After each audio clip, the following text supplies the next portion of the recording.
Hello दोस्तों, नमस्कार। हम एलपी चैनल पे कक्षा 10 एसएसटी का क्लास चालू कर रहा हूं। आप इस वीडियो को अधिक से अधिक मात्रा में शेयर करें और अपने दोस्तों को समझाएं कि इस चैनल को सब्सक्राइब कर लें और ध्यान से प्रश्न को देखने का प्रयास करें। ये आपके लिए लाभकारी सिद्ध होगा। आपका 90 प्लस टारगेट लेके चल रहा हूं। आप सेशन की शुरुआत करते हैं। चलिए, आपकी स्क्रीन पे पहला प्रश्न आ गया है। भारतीय राष्ट्रीय कांग्रेस की स्थापना कब हुई? भारतीय राष्ट्रीय कांग्रेस की स्थापना कब हुई थी? क्या 1882 में हुई, या 1884 में, या 1885 में, या 1886 में? पहले प्रश्न का उत्तर देने का प्रयास कीजिए। भारतीय राष्ट्रीय कांग्रेस की स्थापना कब हुई है? चलिए हम बताते हैं, ध्यान पूर्वक इसकी व्याख्या को देखेंगे। भारतीय राष्ट्रीय कांग्रेस की स्थापना 1885 में हुई थी।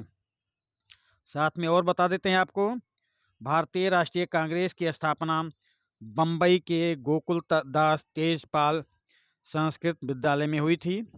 इसमें पहले अधिवेशन में, इसके बैठक वाले अधिवेशन में 72 प्रतिनिधियों ने भाग लिया था। इसकी स्थापना एलन एक्टोवियन होम ने किया था। तो अब अच्छी तरह समझ गए होंगे भारतीय राष्ट्रीय कांग्रेस की स्थापना से संबंधित जो प्रश्न है, इसका उत्तर आपका ऑप्शन सी होगा, 1885 में। चलिए अगले प्रश्न पे आ जाइए। महात्मा गांधी ने असहयोग आंदोलन कब प्रारंभ किया? महात्मा गांधी ने असहयोग आंदोलन कब प्रारंभ किया था? क्या 1919 में प्रारंभ किया, या 1920 में, या 1922 में, या 1924 में? तो आप बताने का प्रयास करें, महात्मा गांधी ने असहयोग आंदोलन कब प्रारंभ किया था, बताने की कोशिश करें। चलिए हम आपको इसका उत्तर बताते हैं।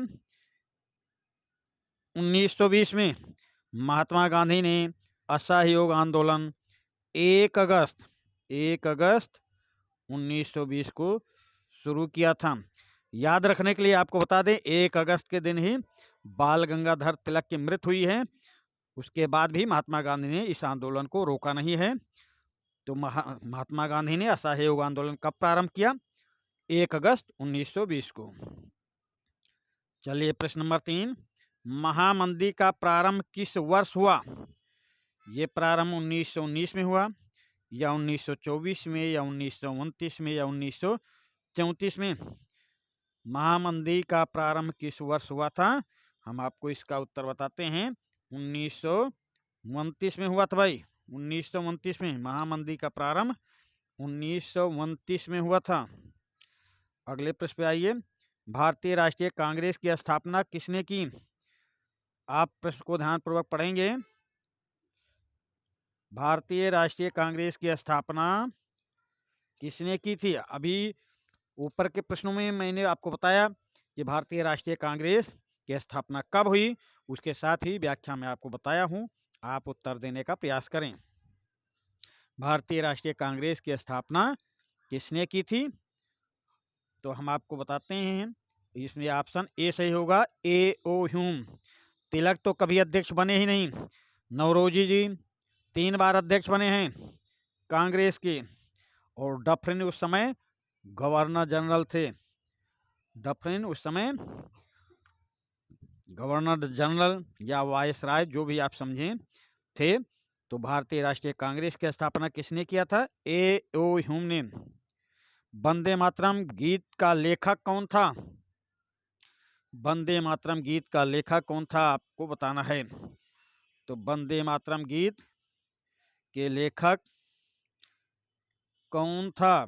बंकिम चंद्र चटर्जी थे, या रविन्द्रनाथ टैगोर, या शरत चंद्र चटर्जी, या अवनींद्र नाथ टैगोर?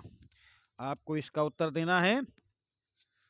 चलिए हम बताते हैं, वंदे मातरम गीत के लेखक बंकिम चंद्र चटर्जी थे।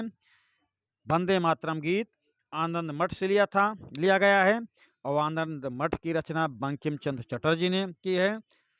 ये 1896 कांग्रेस के अधिवेशन में गाया गया है, जिसकी अध्यक्षता रहीमतुल्लाह सयानी जी ने किया था। तो इस गीत को सबसे पहले रविन्द्रनाथ टैगोर ने गाया था, ये भी ध्यान रखना है आपको। चलिए अगले प्रश्न पे आ जाते हैं। भारतीय राष्ट्रीय कांग्रेस के पहले अध्यक्ष कौन थे? भारतीय राष्ट्रीय कांग्रेस के पहले अध्यक्ष कौन थे? बिपिन चंद्र पाल, या व्योमेश चंद्र, या लाला लाजपत राय, या जवाहरलाल नेहरू? तो भारतीय राष्ट्रीय कांग्रेस के पहले अध्यक्ष आपको बताना है। चलिए हम बताते हैं। ऑप्शन बी सही है, व्योमेश चंद्र बनर्जी ने अध्यक्षता किया था।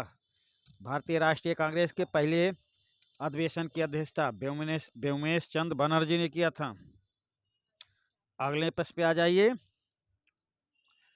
कांग्रेस के पहले अधिवेशन में कितने प्रतिनिधियों ने भाग लिया? भाई एक जितने क्वेश्चन है एक दूसरे से जोड़कर आपसे पूछा जा रहा है, आप थे केवल ध्यान से सुनते जाइए, आपके सारे उत्तर मिलते जाएंगे। एक दूसरे से जोड़ के पूछ रहा हूँ, और इसमें जो टीजीटी, पीजीटी या एलटी जैसे प्रतियोगी भाई हैं इसमें शामिल होने वाले, उनके लिए भी ये सेशन महत्वपूर्ण होगा। और कक्षा 10 के एसएसटी के विद्यार्थियों के लिए भी ये सेशन महत्वपूर्ण है। आप इस चैनल को सब्सक्राइब करें और दोस्तों के बीच शेयर करें, ताकि इसका अधिक से अधिक प्रचार हो सके और हम उससे मोटिवेट होकर आपके लिए अच्छे से अच्छे वीडियो डाल सकें। चलिए अगला प्रश्न है, कांग्रेस के पहले अधिवेशन में कितने प्रतिनिधियों ने भाग लिया था? क्या 51 प्रतिनिधि थे, या 61 थे, या 72 प्रतिनिधि थे, या 82 थे? आप बताने का प्रयास करें। ऊपर के प्रश्नों में इसकी व्याख्या में बताया हूं आपको। चलिए हम प्रश्न नंबर 7 का उत्तर बताते हैं। ऑप्शन सी, 72 प्रतिनिधियों ने भाग लिया था कांग्रेस के पहले अधिवेशन में। शिमला का सन्यासी किसे कहा जाता है? शिमला का सन्यासी भाई देख लीजिए, शिमला का सन्यासी किसे कहा जाता है? ये कैनिंग को कहा जाता है, या डफरिन को, या डलहौजी को, या ह्यूम को?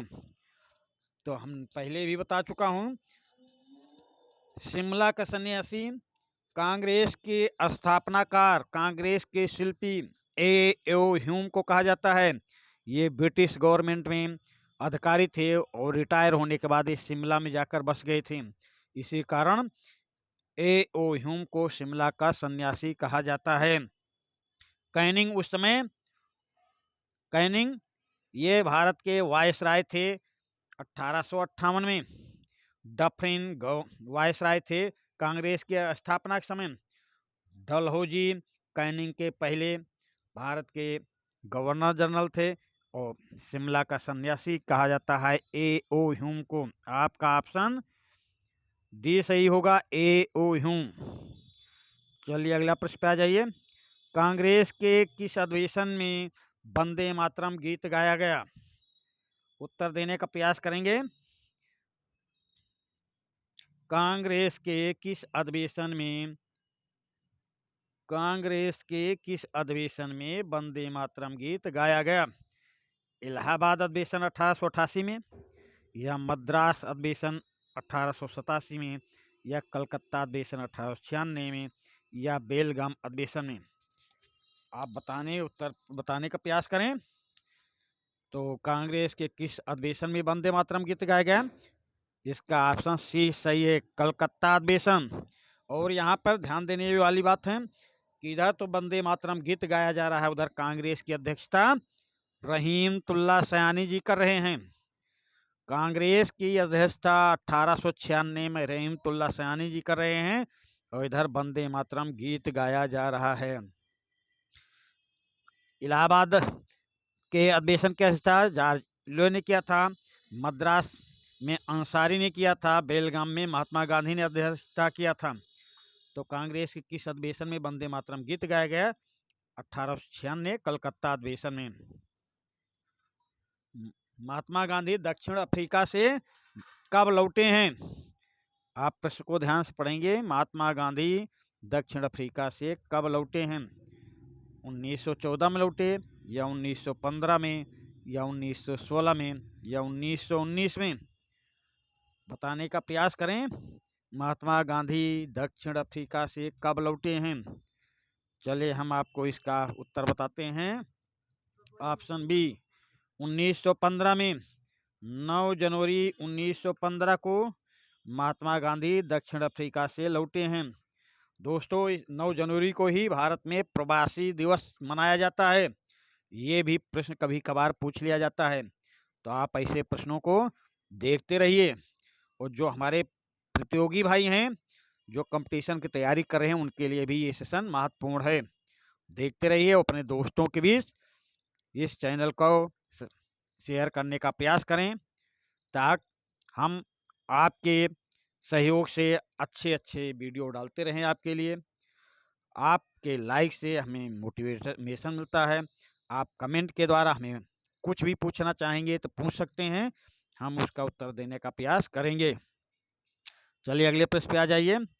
महात्मा गांधी को किस रेलवे स्टेशन पर ट्रेन से उतार दिया गया था? महात्मा गांधी को किस रेलवे स्टेशन पर ट्रेन से उतार दिया गया था? प्रश्न को ध्यान से पढ़ेंगे। महात्मा गांधी को किस रेलवे स्टेशन पर ट्रेन से उतार दिया गया? ये पीटर मेरिट्स वर्ग था, या पोलो स्टेशन था, या दिल्ली था, या इंग्लैंड का स्टेशन था? आप ऑप्शन को ध्यान से पढ़ेंगे तो हम आपको बताते हैं। महात्मा गांधी जी ट्रेन में एसी का टिकट लेके सफर कर रहे थे, पर श्वेत लोग भेदभावपूर्ण वातावरण किए और महात्मा गांधी को पीटर मेरिट्स वर्ग स्टेशन पर ट्रेन से उतार दिया था। ठंडी का समय था और रात भर महात्मा गांधी उस प्लेटफार्म पर बैठे रहे। चलिए अगले प्रश्न पे आ जाइए। महात्मा गांधी किसका मुकदमा लड़ने के लिए दक्षिण अफ्रीका गए थे? महात्मा गांधी किसका मुकदमा लड़ने के लिए दक्षिण अफ्रीका गए थे? देखिए ऑप्शन देखिए, सेठ रस्तोगी का, या सेठ अंबानी का, या सेठ जेके का, या सेठ अब्दुल्ला का। चलिए बताने का प्रयास करें। तो महात्मा गांधी जी सेठ अब्दुल्ला का मुकदमा लड़ने दक्षिण अफ्रीका गए थे 1893 में। महात्मा गांधी सेठ अब्दुल्ला का मुकदमा लड़ने दक्षिण अफ्रीका 1893 में गए थे। आपका ऑप्शन डी सही होगा। अगले प्रश्न पे आ जाइए। सबने अवज्ञा आंदोलन में गांधी ने नमक को अत्यधिक महत्व क्यों दिया? देखिए प्रश्न को ध्यानपूर्वक पढ़ेंगे। प्रश्न को ध्यानपूर्वक पढ़ें और उत्तर देने का प्रयास करें। सबने अवज्ञा आंदोलन में गांधी ने नमक को अत्यधिक महत्व क्यों दिया? उत्तर देने का प्रयास करें भाई। चलिए हम इसका उत्तर बताते हैं। महात्मा गांधी ने अत्यधिक महत्व दिया क्योंकि नमक का प्रयोग अमीर गरीब सब करते थे। नमक का प्रयोग अमीर गरीब सब करते थे, इसलिए महात्मा गांधी ने सबने अवज्ञा आंदोलन में नमक को अत्यधिक महत्व दिया था। अगले प्रश्न पे आ जाइए। असहयोग आंदोलन का मुख्य कारण क्या था? असहयोग आंदोलन का मुख्य कारण क्या था? असहयोग आंदोलन का मुख्य कारण क्या था? रॉलेट एक्ट था, या प्रथम विश्व युद्ध था, या खिलाफत आंदोलन था, या चौरी चौरा घटना थी? असहयोग आंदोलन के बाद में ही तो चौरी चौरा कांड हुआ है। प्रथम विश्व युद्ध बहुत पहले हो गया है। खिलाफत आंदोलन भी नहीं है। असहयोग आंदोलन का मुख्य कारण था रॉलेट एक्ट। ऑप्शन ए सही होगा। चलिए अगले प्रश्न पे आ जाइए। करो या मरो किसका नारा था? करो या मरो किसका नारा था? करो या मरो किसका नारा था? ये सुभाष चंद्र बोस ने दिया था, या चंद्रशेखर आजाद ने दिया था, या भगत सिंह ने दिया था, या महात्मा गांधी जी ने दिया था? तो हम आपको बताते हैं, करो या मरो का नारा महात्मा गांधी जी ने दिया था 8 अगस्त 1942 को। कहाँ पे दिया था? बम्बई में। बम्बई में दिया था, बम्बई में। भारत छोड़ो आंदोलन के समय तो करो या मरो का नारा महात्मा गांधी ने 8 अगस्त 1942 को भारत छोड़ो आंदोलन के समय दिया था। आपका ऑप्शन डी सही होगा, महात्मा गांधी। सबने अवज्ञा आंदोलन कब चला? आप प्रश्न को पढ़ें। सबने अवज्ञा आंदोलन कब शुरू हुआ, कब चला? सबने अवज्ञा आंदोलन कब चला? ये 1920 में या 1930 में या 1927 में या 1935 में? तो सबने अवज्ञा आंदोलन आपको बताना है। सबने अवज्ञा आंदोलन कब चला था? आप उत्तर देने का प्रयास करें। तो सबने अवज्ञा आंदोलन, हम उत्तर बताते हैं इसका, 1920 में शुरू हुआ था। सबने अवज्ञा आंदोलन 1920 में शुरू हुआ था। अगले प्रश्न पे आ जाइए। भारत वापस आने पर गांधी जी ने पहला सत्याग्रह कहाँ पर किया? भारत वापस आने पर गांधी जी ने पहला सत्याग्रह कहाँ पर किया था? इस चंपारण में किया, या बारडोली में, या अहमदाबाद में, या खेड़ा में? तो महात्मा गांधी जी जब भारत वापस आए दक्षिण अफ्रीका से 21 साल बाद आए थे, तो उनके गुरु गोपाल कृष्ण गोखले ने कहा 1 साल तक आप आँख और कान खोल के रखेंगे, मुंह बंद करके रखेंगे। 1915 में आए, 1916 तक ये कुछ नहीं किए। 1916 के लखनऊ अधिवेशन में बिहार से राजकुमार शुक्ल जी आए और महात्मा गांधी से मुलाकात करके चंपारण आने की कोशिश किया कि आप चंपारण आइए। चंपारण के लिए बुलाया तो महात्मा गांधी जी चंपारण गए और वहाँ पर अपना पहला सत्याग्रह शुरू किया। तो भारत वापस आने के बाद गांधी जी ने पहला सत्याग्रह कहाँ शुरू किया था? चंपारण में। आपका ऑप्शन ए सही होगा। रौलेट एक्ट कब पारित हुआ? रौलेट एक्ट के बारे में आपको पूछा जा रहा है। रौलेट एक्ट कब पारित हुआ आपको बताना है, रौलेट एक्ट के बारे में। तो रौलेट एक्ट कब पारित हुआ? ये 1918 में, या 1920 में, या 1919 में, या 1924 में? तो हम आपको बताते हैं रौलेट एक्ट जो लिखा गया था 1917 में, जब पेश हुआ तो 1918 में, पारित हुआ 1919 में। तीनों सन याद रखना है आपको। रौलेट एक्ट कब पारित हुआ? 1919 में। रौलेट एक्ट के बारे में जान लीजिए, 1919 में पारित हुआ था। प्रश्न नंबर 18 का ऑप्शन बी सही होगा। हिंद स्वराज पुस्तक के लेखक कौन हैं? हिंद स्वराज पुस्तक के लेखक कौन हैं? बंकिम चंद्र चटर्जी, या बाल गंगाधर तिलक, या महात्मा गांधी, या बिपिन चंद्र पाल? हिंद स्वराज पुस्तक के लेखक कौन हैं? चलिए हम आपको इसका उत्तर बताते हैं। महात्मा गांधी जी हैं। ऑप्शन सी सही है। हिंद स्वराज पुस्तक के लेखक महात्मा गांधी जी। चलिए प्रश्न नंबर 20 पे आ जाइए। सत्याग्रह तो शुद्ध आत्मबल है, किसने कहा था? सत्याग्रह तो शुद्ध आत्मबल है, किसने कहा था? मोतीलाल नेहरू ने, या महात्मा गांधी ने, या सी.आर. दास ने, या बाल गंगाधर तिलक ने?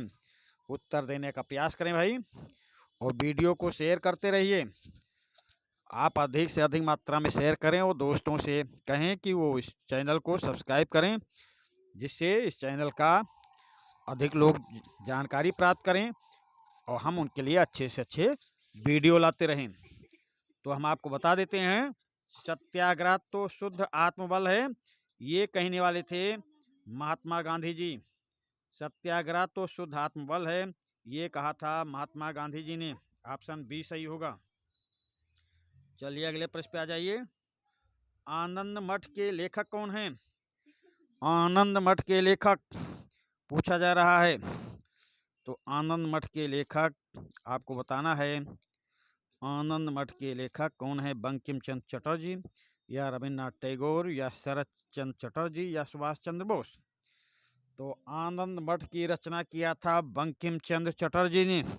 आनंद मठ से ही हमारा भारतीय राष्ट्रीय गीत उद्धृत है, जो 1896 में कांग्रेस के अधिवेशन में गाया गया, जिसकी अध्यक्षता रहीमतुल्लाह सयानी जी ने किया था। चलिए अगले क्वेश्चन पे आ जाइए। इस क्वेश्चन का इस सेशन का लास्ट क्वेश्चन है। आप क्वेश्चन को ध्यान से पढ़ेंगे। कौन सा आंदोलन गांधी जी ने नहीं चलाया? कौन सा आंदोलन गांधी जी ने नहीं चलाया? असहयोग आंदोलन या खिलाफत आंदोलन या सविनय अवज्ञा आंदोलन या भारत छोड़ो आंदोलन? तो इस सेशन का लास्ट क्वेश्चन है। आपको कोई दिक्कत हो, कोई जानकारी प्राप्त करना है तो कमेंट के माध्यम से आप प्राप्त कर सकते हैं और अपने दोस्तों के बीच इस वीडियो को शेयर करें, इस चैनल को शेयर करके उनसे इसको सब्सक्राइब करने के लिए कहें ताकि उनको भी इसका लाभ मिल सके। चलिए, कौन सा आंदोलन गांधी जी ने नहीं चलाया था? तो हम आपको बताते हैं, वो आंदोलन था खिलाफत आंदोलन। खिलाफत आंदोलन को गांधी जी ने नहीं चलाया था।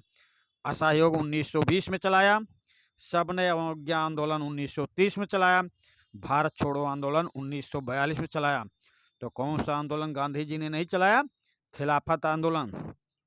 चलिए, इस सेशन के लास्ट क्वेश्चन के साथ हम विदा लेते हैं। धन्यवाद।